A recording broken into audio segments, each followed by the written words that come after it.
The men at the shooting range barely glanced at her when she walked in, carrying an old case that looked like it belonged in someone's attic.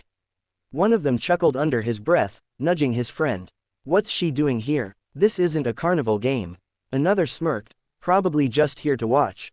She didn't answer. She signed her name, stepped into the lane, and carefully laid out the weapon inside her case. An old rifle, polished, cared for, not flashy like the ones the others carried but steady, familiar. The room grew quieter as they realized she wasn't joking.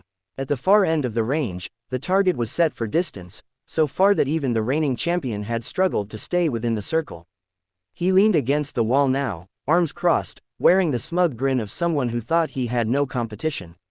"Don't hurt yourself," he called out, loud enough to get laughs from the others. She breathed in, adjusted her stance, and without hesitation squeezed the trigger.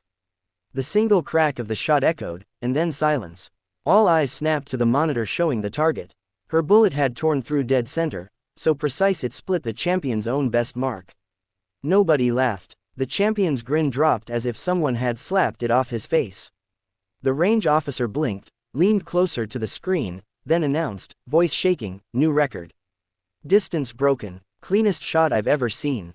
The woman calmly lowered her rifle, packed it back into its case, and without looking at anyone said, "I don't need luck.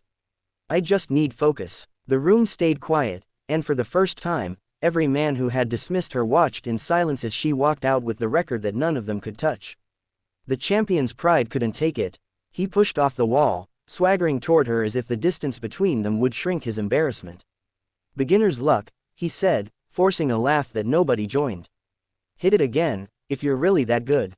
She paused at the doorway, turned back slowly, and set the case down once more. "Luck doesn't repeat," she said quietly, sliding the rifle back into place. Everyone leaned forward, tension thick in the air.